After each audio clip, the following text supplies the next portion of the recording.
Hello friends, मैं फिर से आ चुका हूं आप लोगों के लिए एक नए एपिसोड के साथ। तो हेलो गाइस, मैं हूं राज और आप लोग देख रहे हैं राज द स्टोरी।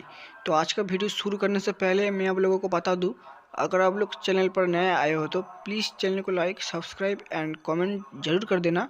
तो शुरू करते हैं आज का स्टोरी, तब तक के लिए बाय बाय।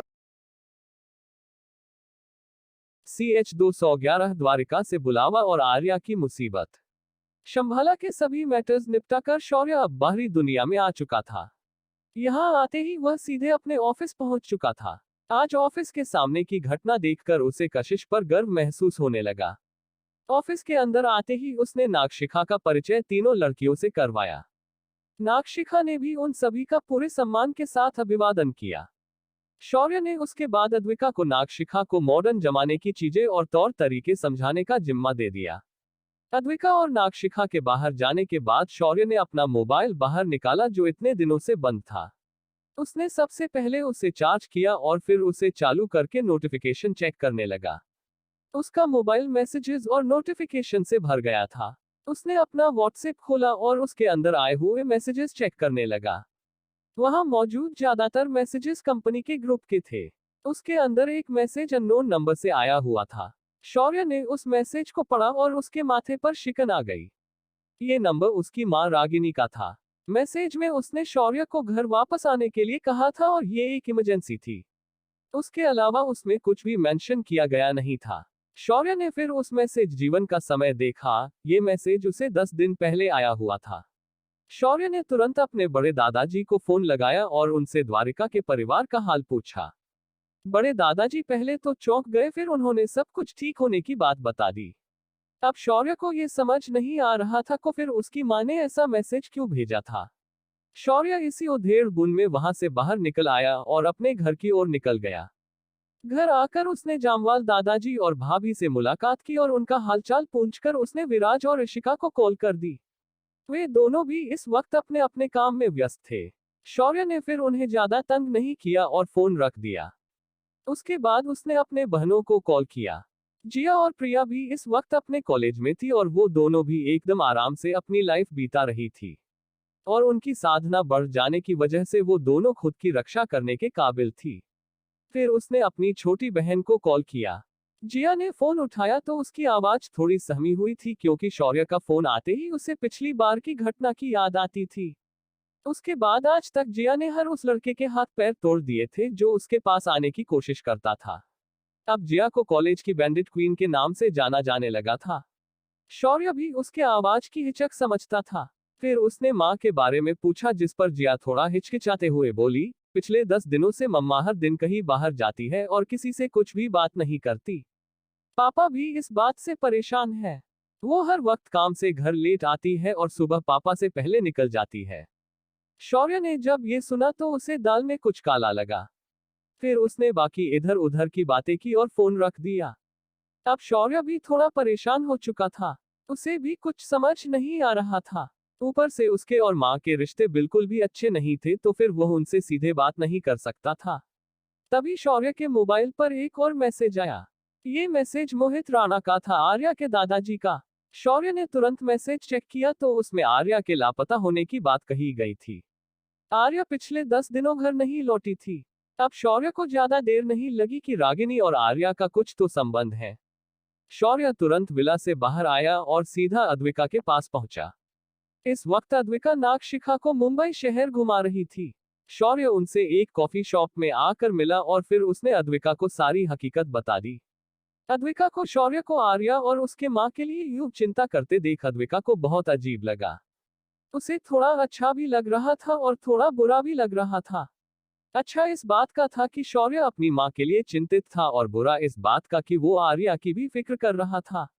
अद्विका को अचानक असुरक्षित लगने लगा और वो तपाक से शौर्य से बोली, मैं भी तुम्हारे साथ द्वारिका आना चाहती हूँ। तुम्हें याद है ना कि तुम मुझे कभी भी अकेले छोड़कर नहीं जाओगे। ये सुनकर शौर्य को थोड़ा अजीब लगा, फिर उसने अद्विका को अपने साथ लेकर जाने के लिए हाँ कह दी।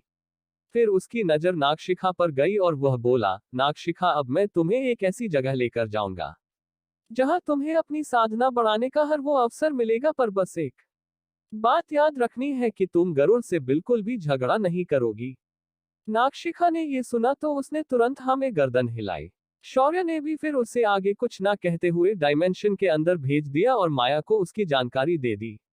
अब शौर्य अद्विका के साथ द्वारिका जाने के लिए तैयार था। उसने घर वापस आकर उसके द्वारिका जाने की बात बता दी और अद्विका के साथ सीधा उड़कर द्वारिका के लिए निकल गया। जब शौर्य द्वारिका पहुंचा तो शाम हो चुकी थी। भगवान कृष्ण का मंदिर रात की रोशनी में उजाले से ढक चुका था। शौर्य ने यहां आते ही पहले मंदिर में जाकर अद्विका के साथ दर्शन किया और फिर बाहर आकर वह अग्निहोत्री मेंशन के तरफ निकल गया।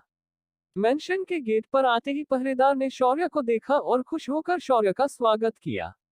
शौर्य अब इस घर का सदस्य नहीं था तो वह किसी मेहमान की तरह घर के मेन हॉल में आकर बैठ गया। अद्विका भी शौर्य के साथ बैठ गई। अद्विका के लिए शौर्य उसकी दुनिया बन गया था और इस परिवार ने उसके शौर्य को बहुत बुरी तरह ट्रीट किया था तो उसके मन में इस परिवार के लिए कोई रिस्पेक्ट नहीं थी। थोड़ी देर में दीनानाथ और उसके बड़े चाचा वहां आ गए। उन्होंने भी शौर्य का खुले मन से स्वागत किया पर शौर्य ने उनकी ओर ध्यान नहीं दिया और रागिनी से मिलने की बात कर दी। उन्होंने एक दूसरे को देखा और दीनानाथ बोला, पिछले कुछ दिनों से रागिनी बहू घर पर देरी से आ रही है। हमें इसका कारण तो पता नहीं है। लगता है आज भी वह देरी से आएगी। ये सुनकर शौर्य खड़ा हो गया और अद्विका के साथ राणा मेंशन निकल आया। राणा मेंशन में भी शौर्य का स्वागत हुआ पर अद्विका को देखकर उनका चेहरा उतर गया। खासकर घर की औरतों का। उनकी आज भी यही इच्छा थी कि आर्या ही शौर्य की पत्नी बने पर आर्या की एक गलती उनके सपनों को तोड़कर चली गई। शौर्य ने फिर थोड़ी देर के लिए उनकी खुशहाली जानी फिर मुद्दे की बात करते हुए बोला, क्या लापता होने से पहले आर्या घर से बाहर गई थी? उसके कोई दोस्त के पास या फिर किसी इवेंट के लिए? ये सुनकर मोहित दादाजी मायूसी के साथ बोले, तुम्हारे शादी से लौटने के बाद आर्या पूरी तरह से टूट गई थी। उसने अपने ऑफिस जाना भी बंद कर दिया था। तभी से उसके सारे काम उसके छोटे चाचा ही देख रहा था। जिस दिन वह लापता हो गई उस दिन वह घर से बिना कुछ कहे तैयार होकर बाहर गई थी।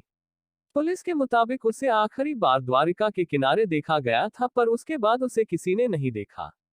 शौर्य ने ये सुना तो उसने कुछ सोचते हुए पूछा, क्या आपने कभी रागिनी अग्निहोत्री को उसके साथ मिलते हुए देखा था? शौर्य का ऐसा सवाल सुनकर दादाजी बोले, ऐसे कैसे हो सकता, रागिनी के साथ तो आर्या का कोई संबंध नहीं है। वो दोनों सिर्फ एक बार मिली थी जब वो दोनों एक साथ मुंबई से वापस आई थी। उसके बाद ना तो आर्या उनसे मिलने गई थी और ना तो रागिनी उससे मिलने आई थी। शौर्य को अब थोड़ा अजीब लगने लगा था। उसने फिर दादा से विदा की और उनके घर से बाहर आ गया। आखिर उसने मन ही मन फैसला लिया कि वह खुद रागिनी को कॉल करेगा। उसने अपना फोन निकाला और रागिनी का नंबर डायल कर दिया। कुछ देर रिंग बजने के बाद दूसरी तरफ से आवाज आई, हेलो, कौन बोल रहा है? ये सुनकर शौर्य ने थोड़े रूखेपन से कहा, मैं शौर्य बोल रहा हूं और मैं द्वारिका में पहुंच चुका हूं। ये सुनकर दूसरी तरफ की आवाज थोड़ी भरी हो गई और रुंधे गले से रागिनी बोली, शौर्य, आर्या को बचा लो, उसकी जान खतरे में है। मैं इस वक्त शहर के सेंट्रल हॉस्पिटल में हूँ, जल्दी यहाँ आओ। शौर्य ने ये सुना तो वो तुरंत हॉस्पिटल के लिए अद्विका के साथ निकल गया। उसने राणा परिवार को इसके बारे में बिल्कुल नहीं बताया और पहले सिचुएशन को समझना जरूरी समझा। कुछ ही देर में शौर्य हॉस्पिटल के आईसीयू के बाहर खड़ा था। उसने कांच के अंदर से झांक कर देखा कि आर्या बेहोश बेड पर लेटी हुई है और उसका पूरा शरीर सफेद और हल्का नीला हो चुका था। उसकी सांसें धीमी चल रही थी। उसके चेहरे पर ऑक्सीजन मास्क लगा हुआ था। शौर्य ने फिर रागिनी को देखा। रागिनी को देखकर ऐसा लग रहा था कि वो कुछ ही दिनों में बहुत ज्यादा बूढ़ी हो चुकी है। रागिनी को देखकर शौर्य को लगा कि वो पहले वाली घमंडी रागिनी जा चुकी है। रागिनी की वो अकड़ अब उसकी आंखों में नहीं थी। अब बस उसके अंदर सिर्फ मजबूरी और लाचारी दिखाई दे रही थी। शौर्य ने उसे देखकर कहा, क्या मुझे बताओगी कि असल में आर्य के साथ क्या हुआ था? शौर्य का सीधा सवाल सुनकर रागिनी का चेहरा उतर गया पर उसने ज्यादा कुछ ना सोचते हुए बोलना शुरू किया, 10 दिन पहले जब मैं शाम को ऑफिस से घर वापस आ रही थी तभी मुझे आर्या किनारे के तरफ जाने वाले रास्ते पर अजीब तरीके से चलते हुए दिखाई दी तो मैंने अपनी गाड़ी रोकी और उसके पास जाकर उसकी जांच की। उसके हाथ में एक काली शीशी थी और उसके अंदर की दवा रागिनी ने पी ली थी। मैंने तुरंत उसे हॉस्पिटल में लाकर एडमिट कर दिया और उसका इलाज शुरू किया पर उसकी मरने की इच्छा बहुत ज्यादा दृढ़ थी जिस वजह से डॉक्टर ने उसके शरीर से जहर तो निकाल दिया और वह अभी भी होश में नहीं आ रही है। फिर रागिनी ने शौर्य को भरी आंखों से देखा और फिर अपने पास से एक चिट्ठी निकालकर शौर्य के हाथ में दे दी। शौर्य ने वह चिट्ठी ली और उसके हाथ पैर ठंडे हो गए। वो वहीं पर जम गया। तभी अद्विका ने वह चिट्ठी ली और पढ़ा, उसके हाथ पैर भी ठंडे हो गए थे। आर्या ने चिट्ठी में बताया था कि उसने शौर्य के घर से वापस आने के बाद वह शौर्य से उन बातों को सुनकर बहुत परेश हो गई थी। उसके बाद उसने शौर्य को पूरी तरह भुलाने के लिए फिर एक बार उसी लड़के से अपनी दोस्ती को बढ़ाया और उसका परिणाम ये हुआ कि वह प्रेग्नेंट थी। जब उसने उस लड़के को खुद के प्रेग्नेंट होने की बात बता दी तो वह आर्या से दूरी बनाने लगा।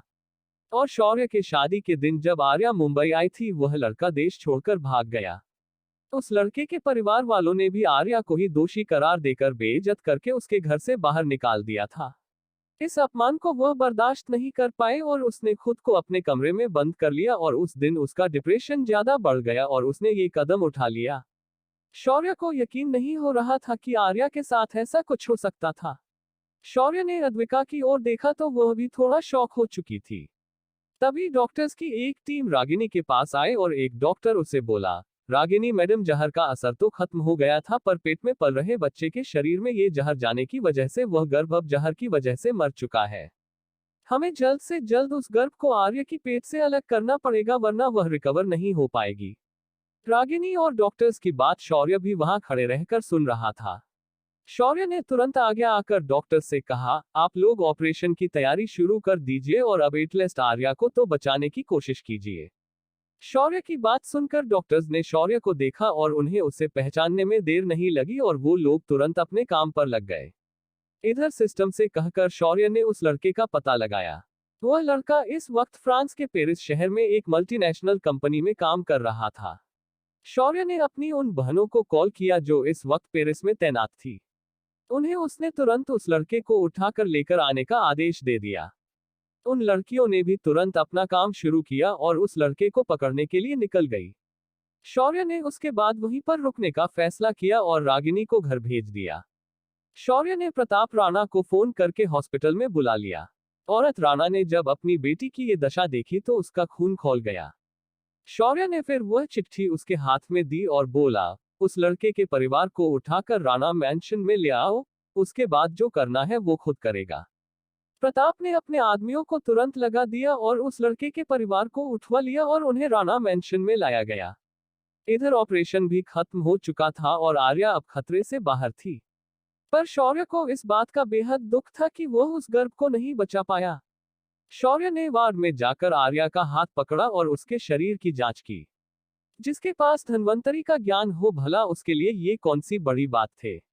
शौर्य ने पाया कि जहर के कुछ हिस्से अभी भी अद्विका के शरीर में मौजूद थे। शौर्य ने अपनी ऊर्जा से उस सारे जहर को खींचकर बाहर निकाल लिया। उसके बाद उसने आर्या को एक गोली खिलाई, जिस वजह से उसका पूरा शरीर फिर एक बार पहले की तरह नॉर्मल हो गया। कुछ देर बाद जब आर्या को पूरी तरह होश आया तो उसने शौर्य को अपने सामने खड़ा पाया। शौर्य को देखते ही उसने अपना चेहरा छुपा लिया और रोने लगी। शौर्य ने उसे दिलासा देते हुए कहा, तुम एक इंसान हो आर्या, और तुमसे गलती होना आम बात है, लेकिन उस गलती को सुधारने की बजाय उसके सामने झुककर खुद को खत्म करने की कोशिश करना सही बात नहीं है, और तुमने जो किया वो एकदम गलत बात थी। शौर्य की बात सुनकर आर्या को अपने किए पर बहुत रिग्रेट हुआ, पर अब बात हो चुकी थी तो वह कुछ नहीं कर सकती थी। तभी शौर्य ने उसे कहा, डॉक्टर्स ने तुम्हें तो बचा लिया, पर तुम्हारे पेट में पल रहे बच्चे को वो बचा नहीं पाए। ये सुनकर आर्या को कुछ भी महसूस नहीं हुआ। उसके हिसाब से वह बच्चा एक भूल का प्रतीक था और उसके मरने से उसे बिल्कुल भी बुरा नहीं लगा। अब क्या करेगा शौर्य उस लड़के के परिवार के साथ जिसने आर्या के साथ ये सब किया था? क्या आर्या उभर पाएगी इस सदमे से? क्या शौर्य रागिनी की इस बात पर उसे माफ करके अपनी मां का दर्जा उसे वापस दे पाएगा? क्या होगा अद्विका का रिएक्शन?